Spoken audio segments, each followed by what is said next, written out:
We talked last week about how against Leicester, we dominated possession in the first half, especially, and we dominated territory even. And I even talked about the expected threat metric, but we didn't turn that consistently into quality chances. The sort of main visual difference was successfully working the ball into a wide area and then using that to stretch the opposition out, flatten the opposition into their own box, and then successfully work the ball back into a central or even opposite wide area afterwards and find gaps after doing that repeatedly. And there are, I think, three major factors, and I don't know how much like two are caused by one or they're all just serendipitous of one another, right? So we brought in a dribbly boy, which I would love for this to be the main thing that was different because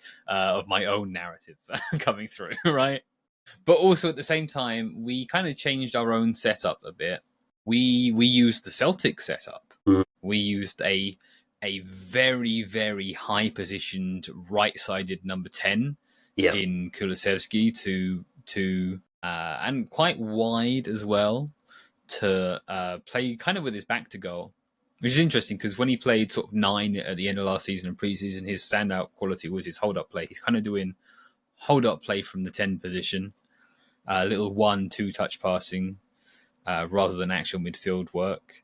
And we played our fullbacks a little less aggressively, providing a passing option to our wide players. And that links in with the first point about the 1v1 specialist. In the live stream I did mainly on him the other day, I talked about how because he commands respect, because his 1v1 ability commands respect from the opposition, he affords himself time on the ball. Players are scared to commit out to him in case they get beaten. And this allows other things such as time on the ball for players around him, drags two players out of position, even if he doesn't dribble around them, even if he tries and fails to dribble around them, things like that. He's enough of a threat. His ability to just make 5 yards, just make 10 yards, and then pass back a little later is opening up space elsewhere.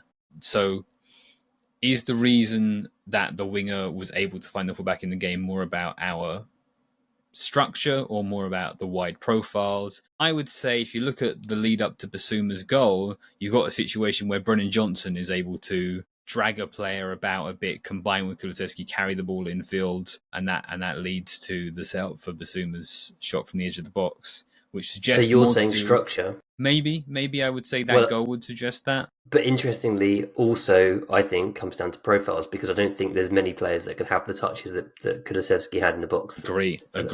Like, such a tight space to work in. He has 2 or 3 touches which just nimbly take it away from Everton defenders, and then he lays the ball off with the perfect weight as well. Yeah. Madison in the Hatate role, coming towards the play and combining there. Not that he didn't do that against Leicester, obviously. The other thing is Everton seeming to be quite a bit more passive than Leicester were. How much of that is a conscious tactical decision by the two different coaches involved? How much of that is Everton being just done in by injuries? And how much is that a result of the profiles and structures Spurs on the pitch? I guess we'll get a better idea over the next few weeks, but plenty to be happy about either way, right?